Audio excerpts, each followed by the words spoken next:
제목은 뭐 하프타임 리포트죠. 뭐 축구로 따지면 전반전 끝난 건데 상반기를 좀 되돌아보려고 하는 거고, 이 자료는 7월 1일자 자료입니다. 그래서 연초에 굉장히 그 시장을 낙관적으로 봤었죠. 첫 번째는 아무래도 이제 경기가 급반등할 것이라 생각을 했죠. 아무래도 이제 백신이 나오고 전염병 사태가 좀 이제 마무리될 거라 생각했었고, 거기에 따라서 자산 가격이 많이 회복을 할 것이다 생각했었고요. 특히나 이제 커머디티가 이제 뒤에 말씀드리겠지만 상당히 반등을 많이 했습니다. 그리고 이제 백신이 나왔기 때문에 정상화되는 거죠. 그동안 이제 럭다운 때문에 집에서 갇혀 지내던 아이들이든지 뭐 오피스에서 일하신 분들이 이제 다시 복귀를 하고 있는 상황일 것이다라고 예상을 했었고, 그럼에도 불구하고 이제 연준같이 정책을 만드는 그런 쪽에서는 통화정책, 재정정책 합쳐서 좀 더 이제 경기 부양 쪽으로 되지 않을까 이렇게 해가지고 사실 기대가 많았습니다. 돌아보면 상당 부분 이미 많이 실현이 됐던 걸 알 수 있고요. 그래서 하나씩 살펴보겠습니다. 첫 번째는 이제 아무래도 자산시장이죠. 자산시장에서는 리플레이션을 예상했었죠. 리플레이션이라 하면 이제 통화가 다시 재팽창하는 시기를 얘기하는 건데, 작년 같은 경우는 극심한 디플레이션이었고 올해 같은 경우는 벌써 이제 인플레이션 우려가 나올 정도로 지금 많이 픽업을 하고 있는데, 그 사이에 이제 위치하는 걸 얘기하는 거죠. 디플레이션에서 인플레이션 다시 통화가 재팽창하면서 다시 인플레이션에 대한 기대감이 높아지는 그런 시기인데, 이럴 경우를 대비해서 상당히 이제 그 여러 가지 전략들이 있었고, 특히나 이제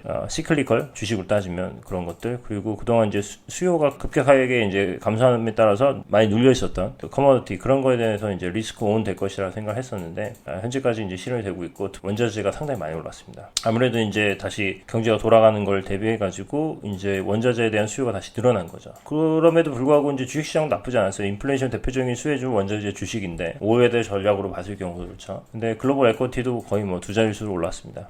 직관적으로 보기 위해서 차트를 살펴보면 이 보라색이 이제 커머디티고요. 연초 대비 21% 올랐고요. 미국 주식이 15%, 전 세계 에쿼티, 글로벌 에쿼티를 종합적으로 합쳐서 살펴보면 13% 올랐고, 유럽 주식도 12%, 그리고 미국을 제외한 뭐 선진국들 9%, 그리고 이머징 마켓 에쿼티 8%. 사실 뭐 거의 다 올랐어요. 거의 다 올랐는데 안 좋았던 거는 금리가 올라가면서 이제 채권 시장이 좀 안 좋았죠. 그리고 이제 금 같은 경우도 이제 금리 인상에 대한 가능성이 나오면서 상당히 마이너스가 됐고요. 이런 것들은 이제 잘 분산된 포트폴리오를 가지고 계셨으면 위너와 루저가 있는데, 대부분 이제 위너 쪽에서 수익이 워낙 좋았기 때문에 루저 쪽의 포지션에 따른 손실을 네팅하고서라도 이제 플러스의 경우가 상당히 지금 많지 않았나 생각하고 있고요. 자산 배분 ETF, 뭐 AOR, RPAR, 스완, NTSX 뭐 이런 것들 하시는 분들은 아마 잘 아실 거예요. 근데 뭐 정도의 차이는 있습니다. 특별히 이제 명목 국채 비중이 많은 것들은 상당히 뭐 그렇게 많이 오르진 않았어요. 주식시장만큼. 하지만 적어도 뭐 현금 들고 있었던 것보다 나은 그런 상황이고. 그래서 2008년 이후로 어떻게 보면 그 커머디티에 관해서는 가장 역대급으로 상당히 상승한 장이 아니었나 싶은데, 작년에 그 전염병 사태 때 저점 대비는 한 57% 브로드한 인덱스로 봤을 경우 올랐고, 근데 그럼에도 불구하고 이제 2008년도 금융위기 전에 이제 슈퍼사이클이었죠. 커머디티. 그때 고점 대비는 여전히 이제 마이너스 60%입니다. 왜 이런 얘기를 하냐면, 상당히 작년 대비 많이 올라가긴 했지만 어떻게 보면 JP모건에서는 좀 더 상승할 여력이 있다고 생각하는 걸 좀 강조하기 위해서 이런 얘기를 한 것 같고요. 그래서 어쨌든 간에 지금 현재로서 뭐 글로벌 디맨드가 계속 유지가 되는 한 커머디티 가격도 얼마나 급격하게 더 올라갈지 모르겠어요. 하지만 뭐 올라갈 룸이 있다라고 좀 JP모건 보고 있는 것 같고, 주식 시장에 같은 경우, 특히 미국 주식 같은 경우, 그러니까 중국 제외하고요, 두 가지가 이제 있었는데, 하나는 이제 멀티플은 좀 축소가 됐어요. 그때 항상 말씀드리죠. 주식시장 인덱스를 볼 경우 이제 EPS 곱하기 멀티플이잖아요. 그러니까 보통 PE 레이시오라고 얘기하는데, 그거는 이제 축소가 됐어요. 금리가 올랐기 때문에. 하지만 그럼에도 불구하고 어닝이 워낙 좋아가지고 이거 뚫고 올라갔죠. 결국 주식시장이 이제 연초 대비 지금 두 자릿수 올라간 이유가 어떻게 보면 에쿼티 멀티플은 축소가 됐음에도 불구하고 EPS가 좋았기 때문에. 그래서 12개월 트레일링 EPS로 보게 되면 어닝스 그로스 또 이런 것들 보게 되면 25% 증가했고요. 특별히 이제 올해 같은 경우에 1분기 때 완전 엄청난 비팅이 있었어요. 그래서 S&P 500 같은 경우에 대부분의 주식들이 애널리스트들의 컨센서스를 비팅을 했고요. 거의 한 20% 정도. 전년 동기 대비해서 50% 정도 올랐었습니다. S&P 500 같은 경우 이제 그럼에도 불구하고 멀티플은 22.4배에서 21.3배로 축소가 됐습니다. 이거는 10년물 국채금리 보시면 뭐 이해를 하실 거고요. 미국 제외한 선진국 시장도 지금 어닝스 그로스가 29% 나왔고, 이머징 시장도 22% 나왔습니다. 근데 공통적으로 다 멀티플은 축소가 됐습니다. 그래서 금리가 올라가는 거를 너무 두려워할 필요 없다는 게 다시 증명이 되는 거죠. 두 가지 팩터를 항상 생각을 하는 거죠. EPS가 더 세게 올라갈 경우에는 멀티플이 줄어드는 걸 뚫고도 이제 네팅하면 플러스가 날 수 있다. 그래서 앞으로도 마찬가지예요. 지금 보면 이제 JP모건도 계속 예상을 하고 있고 연말까지 거의 뭐 1.8% 혹은 2% 10년물 국채금리 시장금리를 지금 생각을 하는데 그렇게 되면 지금 멀티플이 사실 더 축소가 될 수가 있어요. 지금 포워드 멀티플이 지금 21.3배인데 S&P가 이게 혹시라도 뭐 20배 정도나 뭐 혹은 그 밑으로 떨어질 가능성도 있어요. 사실 그럼에도 불구하고 어닝스 그로스가 EPS가 계속 좋게 나오면 지금 현재 주가 수준을 유지하거나 혹은 더 높은 수준에서 끝날 가능성도 있다. 예, 그런 걸 얘기하고 싶고요. JP모건에서 말하고 하자는 게 그런 것 같습니다. 1928년 이후로 그래서 재미있는 통계예요. 재미있는 통계. S&P 500 지수를 봤을 경우에 해당 연도에 캘린더 이어별로 그 상반기에 6월 말까지 결산해가지고 만약에 주식시장이 10% 이상 올랐다. 그러니까 뭐 싱글 디지트 오르는 거 말고요. 그러니까 10%, 11%, 12% 이런 식으로 올라가는 그 해에 따지면 30번 중에 28번이 그 해의 마지막에 보면 이어 투데이 퍼포먼스를 보게 되면 이제 다 포지티브로 끝난 거고요. 상반기에 올라간 한 해에 따지면 하반기는 어떻게 되냐? 하반기도 오른 경우가 대부분이었다는 거죠. 특히 이런 기간 동안에는 이제 그 해당 연도에 고점이 나온 걸 보게 되면 12월에 나온 게 3분의 1이었고 11월까지 포함하면 거의 뭐 절반 정도가 나왔다는 거죠. 결국 무슨 얘기냐면 상반기에 이렇게 강하게 주식시장이 10% 이상 올라간 한 해는 일단 그 해 플러스가 될 확률이 거의 뭐 대부분이고 그 중에서도 하반기에 고점을 찍을 확률이 상당히 높다. 뭐 그런 걸 강조하는 것 같아요.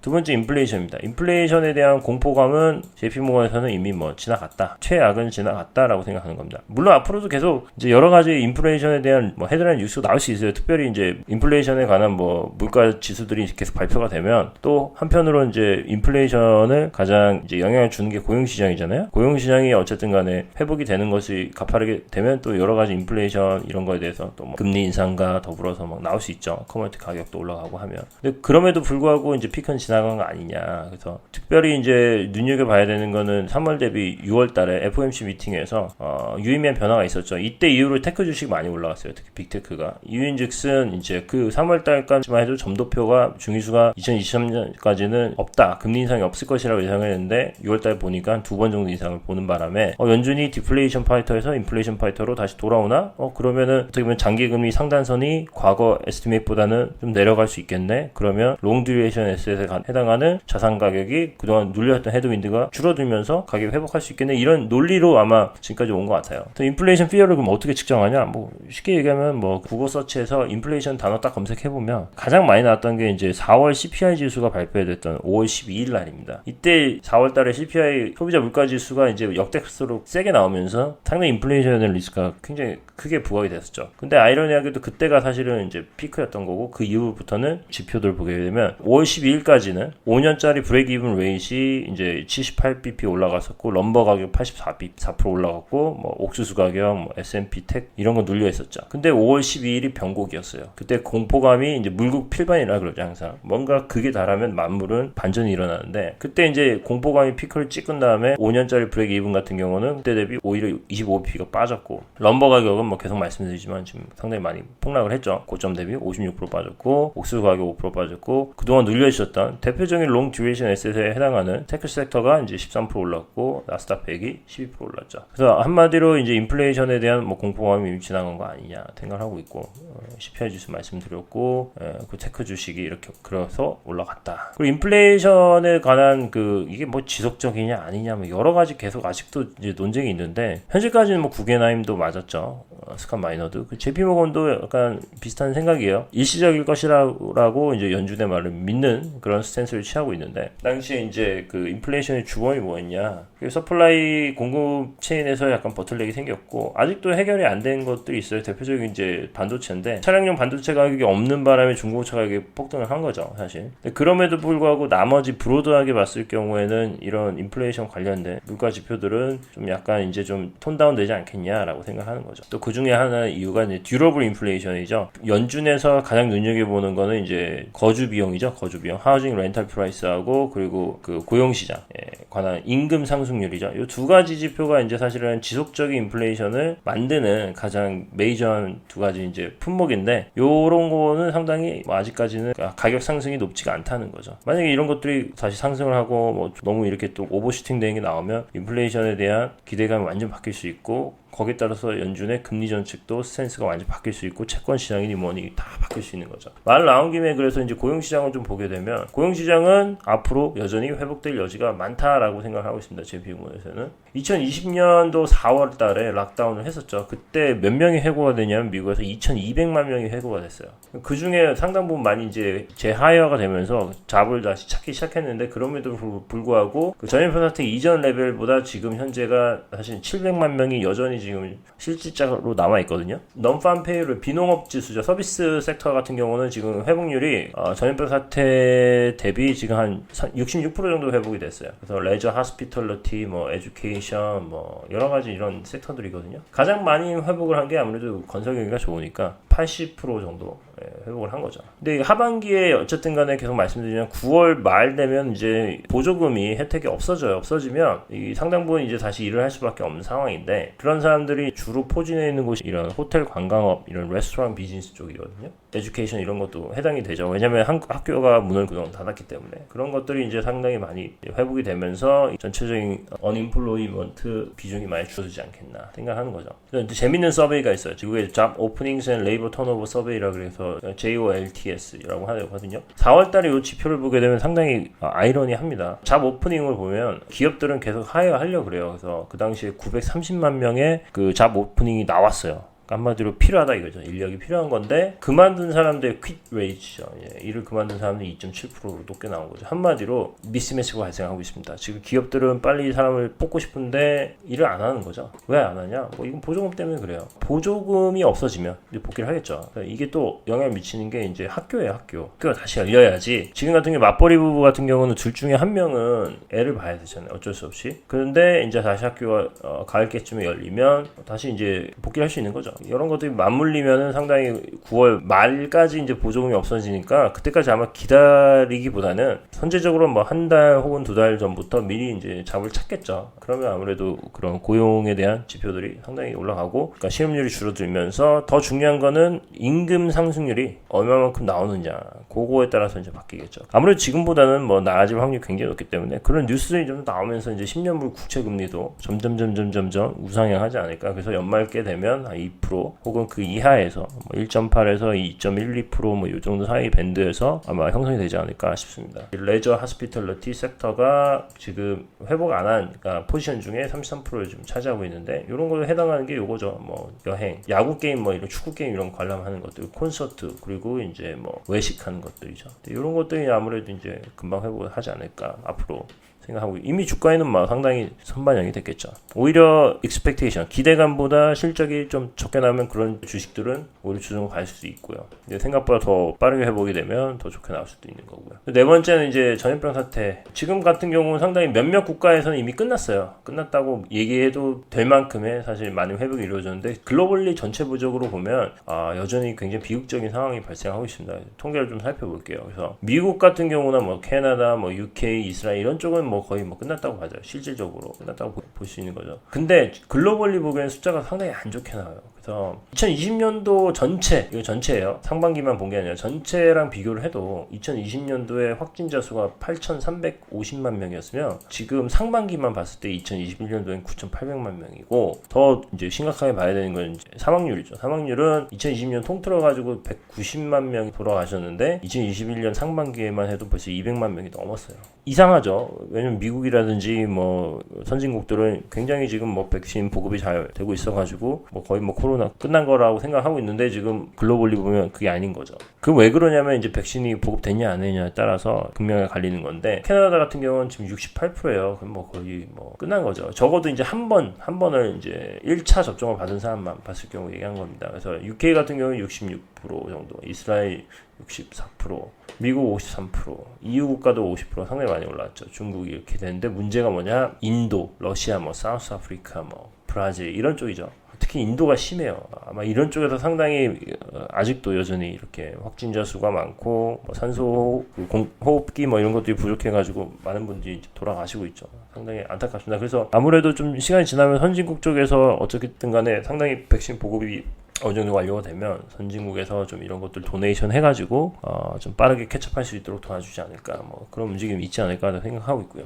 델타 변이 이런 것 때문에 상당히 지금 뉴스가 많은데 별로 JP모건에서는 크게 걱정하지 않습니다. 왜냐하면 파이저, 바이오엔텍 그리고 이제 모더나죠. 이런 쪽에서 백신이 이미 이런 변이에 대해서도 상당히 효과를 발휘하고 있다라는 것이 지금 현재로서는 증명이 되고 있기 때문에 그거에 대해서 상당히 너무 우려하지 않습니다. 그것 때문에 또다시 엄청나게 막 락다운 한다거나 그런 시나리오는 현재로서는 생각하고 있지 않고 있고요. 그리고 더 이상 뭐 이런 바이러스 이런 것 때문에 주식시장이라든지 금융시장에 미치는 영향보다는 오히려 이런 것들이 없어지는 과정에서 이제 그동안에 있던 그 연준의 정책들이 변하면서 스탠스가 변하면서 거기에 따른 어떤 금리 인상에 오히려 대비하는 그런 리스크가 더 폴리시 리스크를 좀 더 크게 보고 있는 상황입니다. 지금 JP모건은 계속 말씀드렸죠. 얼리 투 미드 사이클에 현재 경기 사이클이 있기 때문에 여전히 이제 뭐 기업 실적이라든지 이런 것들이 앞으로 계속 회복될 여지가 남아 있다. 물론 이제 거기에 따라서 당연히 펀더멘털이 좋아지고 있기 때문에 그동안에 사실 경기 부양책 굉장히 이제 역대급으로 했던 그런 정책들은 점점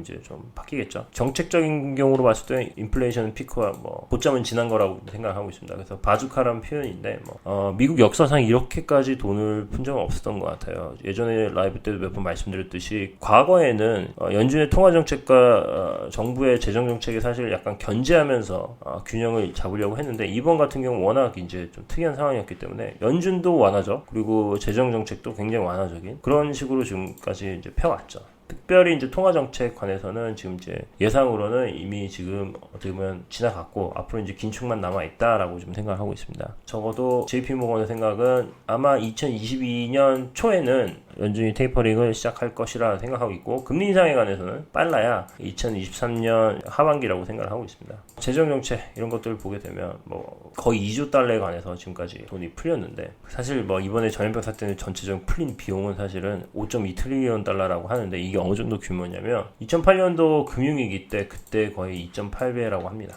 재정 정책 같은 경우는 어마어마하게 풀었죠. 그러면 이제 상당히 이제 정부로서는 이자에 대한 부담이 굉장히 높아지지 않을까라고 생각하는데 이게 반은 맞고 반 틀린 게 사실은 원금은 굉장히 늘었죠. 돈을 그만큼 많이 빌렸으니까. 그럼에도 불구하고 이자율 자체가 역대급으로 지금 저금리이기 때문에 전체 사실은 어마운트로 봤을 경우에는 이 뎃 서비스에 관한 필요한 비용은 사실은 거의 2000년 초반이랑 비슷할 만큼 굉장히 낮다는 거죠. 이게 어떻게 보면 또 하나의 이유죠. 금리를 엄청나게 많이 올리기 힘든 이유가 올리면 사실은 자기를 어떻게 보면 찌르는 경우 해당하는 거죠. 금리를 올릴수록 이자 비용이 높아지기 때문에 정부로서는 상당히 부담이죠. 거기에 추가로 이제 바이든 인프라 이런 것들이 나오는데 요거는 좀 기존의 재정 정책하고는 좀 다른 걸 강조드리고 싶고요. 왜냐면 이거는 기존에 그냥 현금을 그냥 체크로 써서 주는 거였는데 이거는 그게 아니라 5년이든 8년이든 나눠가지고 계속 점진적으로 이제 일자리를 더 만들어주는 약간 그런 정책이기 때문에 현금을 다이렉트 주는 그 정도의 어떤 효과는 있을 수가 없죠. 그런 걸 좀 감안하셔야 된다. 점진적으로 일어날 것이다. 그렇기 때문에 주식시장에 대한 프라이싱도 점진적으로 될 것이다 라고 생각하고 있고요. 결론입니다. 그래서 앞으로 2021년도 하반기를 남겨두고 있는데 어떻게 될 것이냐 JP모건은 여전히 뭐 여러 가지 뭐 헤드윈드가 또 있을 수 있습니다. 뭐 연준의 더 긴축적인 정책과 인플레이션에 대한 두려움과 그리고 뭐 재정 정책이 이제는 뭐 더 이상 나올 게 없고 뭐 등등이 있지만 제일 중요한 건 어쨌든 기업은 실적이죠.